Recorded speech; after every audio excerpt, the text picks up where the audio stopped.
We're wrestling with a thesis that is just so fundamental, so influential. A huge one. We're talking about the Marxist claim that, quote, all history is the history of class struggle. It's framed as this absolute universal law of history. It is, and while that thesis was incredibly transformative, it really did force everyone to look at power and economics in a new way. Our sources point out a really critical flaw. Okay. They call it a rotten foundation. A rotten foundation. That's a strong phrase. It is, and the issue is that this grand theory struggles to account for the single longest period of human social existence, that whole era we call primitive communal society. And that's the core of our deep dive today. We're trying to figure out how this one exclusion, the entire history before classes, how that basically undermines the claim to a unified theory of all human history. Exactly. We're looking for those fault lines to see how the whole structure holds up. So let's start right there with the original claim. Okay. The 1848 Communist Manifesto. It just puts it right out there. The history of all hitherto existing society is the history of class struggles. No ambiguity. It's the engines of history. It's definitive. But this is where the tension begins almost immediately. The sources highlight that within a year of that statement, a really crucial factual correction had to be made. A correction? Yes. The text was changed to add a little parenthetical phrase, except primitive communal society. Wait, hold on a second. Less than 12 months after you declare a universal absolute law of history. Not even a year. You have to admit there's this massive multi-millennial exception. That's sort of like a physicist saying gravity just doesn't work on Tuesdays. It's a huge problem. It immediately creates this deep theoretical fracture. How so? It forces you to realize that the law of class struggle isn't eternal. It's historically constrained. If you look at history defined by actual class formations, slavery like in Athens or Rome, our sources say that history only spans about 3,000 to 4,000 years. 3,000 or 4,000 years. I mean, in the context of our species, that's just a blink of an eye. So we're talking about the dawn of written law, Sumerian tablets, Hammurabi's code, that sort of thing. Exactly, that period. And it's so crucial because it's a transition. You can see that even as this class structure starts to form, the memory of a more communal past is still there. Yeah.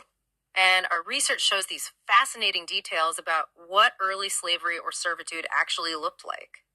The sources note that a slave back then, 4,000 years ago, still had some very specific and really unexpected rights. Rights for a slave. I mean, that really challenges the modern idea of what that word even means. It absolutely does. For instance, a slave could legally walk alongside their owner during spring festivals, a kind of, limited community participation. Yeah. But here's the detail that really stands out. Yeah. They had the legal right to sue their owner. To sue their owner. How? By simply stating in a court of law, "You are not my owner." Wow.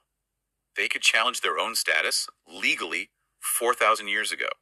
That just completely reframes how we should think about the beginning of this class struggle era. Precisely. It shows it wasn't born fully formed. It emerged from this really complex semi-communal world.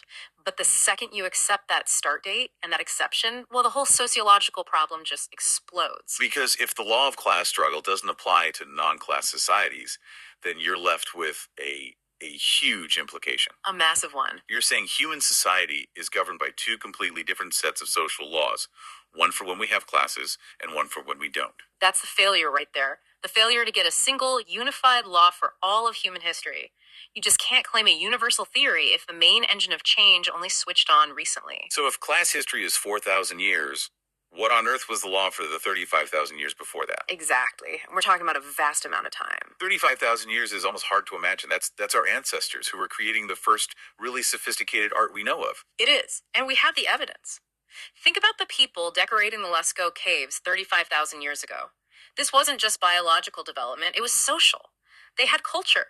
They left behind these religious colored images, these cut-fingered hand patterns. Right, what European experts called the first fruits of fine arts. Exactly. These weren't just people wandering around. They had organization, they had beliefs, they had a social structure. And this complexity continued, right, through the semi-settled hunter-gatherers and all the way to contemporary indigenous peoples. Yes, in places like Anatolia, Mesopotamia, the Amazon, Australia, every single one of these groups had their own defining social and religious laws that governed their lives. So the argument is that social laws had to exist to manage these societies, even if their production was just, collecting, hunting, and reproduction. It was absolutely necessary. And what the sources suggest is really profound. that these fundamental social laws about community, about distribution, they might actually operate with the same core characteristics everywhere. Meaning, the need for a social law is the same in a highly developed modern economy as it is in a tribal village in New Guinea. The mechanism of social regulation is the key, and that mechanism has to predate class. Which brings us to a huge problem with the terminology itself. If you try to analyze these societies using a tool that's defined by class, the tool is useless. The word class itself, class, it's believed to come from the Indian word caste. Caste, as in the caste system. Right, which already describes a stratified society. So when you try to apply that concept backwards onto a truly egalitarian, non-class society, the whole definition just falls apart. The thing you're looking for, the class distinction, it just isn't there. So if their own analytical tool didn't work for ancient history, what did they use instead? What did they fall back on? They fell back on traditional and, often pretty flawed 19th century anthropology. They used terms like endogamy, exogamy, matrilineal, and patrilineal to try and map out how society is developed. But why are those terms considered inadequate now? Because many of those rigid categories, which tried to put societies into these neat little evolutionary stages, have since been shown by anthropologists to be wrongly defined or misapplied. So by relying on this external, inadequate framework, the theory was basically admitting it couldn't generate its own unique understanding of most of human history. And this incompleteness isn't just sociological, it's economic too. Let's talk about the critique of capital. The critique is very blunt. It's that capital is fundamentally incomplete because it's almost entirely focused on the capitalist mode of production. It's missing a political economy of the primitive communal society. So it starts the economic story thousands of years too late. Way too late. And you can see this was a problem. Marx's late studies into, say, archaic Russian land ownership were a direct result of this theoretical gap. Was that an attempt to sort of patch the hole? It was, and it led to these very specific localized categories like the Asiatic mode of production to try and explain non-Western development. I've heard of that. But the moment you invent a category like that, you realize it doesn't quite fit somewhere else, like Africa. So then you get this underdeveloped concept of an African mode of production. So instead of a universal law, you end up with a bunch of regional exceptions. A theoretical patchwork, exactly. And this ties directly into the accusation of Eurocentrism. Hart and Negri are very sharp in their critique of how Marx viewed history outside of Europe. How did he see it? The sources cite him describing India's past as empty and static, just a passive society waiting for change, whose history was just one invader after another. That's a huge blind spot. A huge one. The assumption was that real progress only came from adopting Western material foundations. It fundamentally blocked any real inquiry into the integrity and complexity of these other societies. Okay, so if capital is centered on money and value, did it at least explain the most basic thing? Why we use money? Why it exists? It didn't, and this is one of the most significant failings the sources point to. Capital never really gave a satisfactory answer for why gold and silver became the standard units of value. And what does the evidence tell us now? What were the origins in a place like, say, ancient Sumer? It shows us the origin wasn't economic at all. It was religious and symbolic. Religious. Purely. In Sumerian times, gold and silver entered human life as religious objects. Gold was linked to the sun, silver to the moon. They represented day and night. They had almost no practical use value compared to, say, copper or iron for tools and weapons. Wait, so the ultimate standard of wealth, gold and silver, it started as a religious token, not a useful commodity. Exactly. If you miss that religious foundation of value, your entire analysis of money and capitalism is built on the wrong premise from the very beginning. What do they use for trade then? Barley. The laws of Urgagina around 2350 BCE show barley was the unit of exchange. Silver only took over as the standard around 2000 BCE. So failing to grasp that symbolic religious origin of value is a huge theoretical lapse. Which moves our focus away from money and towards a much older system of obligation. In-kind tax or tribute. That is the absolute key to understanding how these old communities regulated themselves, long before money. Understanding that obligation giving a portion of your products as tribute, it symbolizes the debt and the connection between different parts of the community. And this must be where that ancient symbolism of the first fruits comes from, right? Yeah. It appears in so many cultures. It does. Bringing the first fruits, the first product, to the altar was a symbolic payment.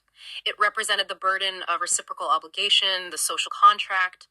Altars really were just the symbolic space for managing these obligations when direct exchange got too complex. So what we're really seeing here is that these ancient societies weren't just a blank slate waiting for class conflict to appear. They were already run by these complex laws of production and distribution rooted in symbolic obligation. Exactly. And by excluding that entire era, the foundational Marxist thesis was, just as the sources claim, built on a rotten foundation. So to sum it up, while it spurred a huge amount of really vital research, Marxist sociology kind of hit a wall. It was trapped by its own initial, and as it turns out, incorrect theoretical dogma. You see it in the later work. Engels' book, Origin of the Family, it mostly just summarized the work of the anthropologist Lewis Henry Morgan.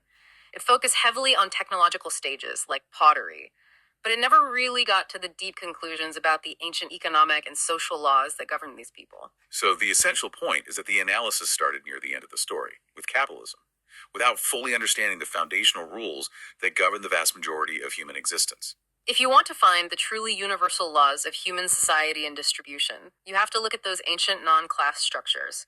By excluding the foundation, the entire framework was left incomplete. Which leaves us with a final thought for you to carry forward. If understanding the fundamental rules of these ancient non-class societies, rules built on obligation and symbolic value, is the key to unlocking the general social laws that have shaped all of us, what crucial truths about our own history are we still missing because of that initial centuries-old exclusion? If the rules of human organization are more universal than our modes of production, what are those universal rules? Something for you to continue exploring.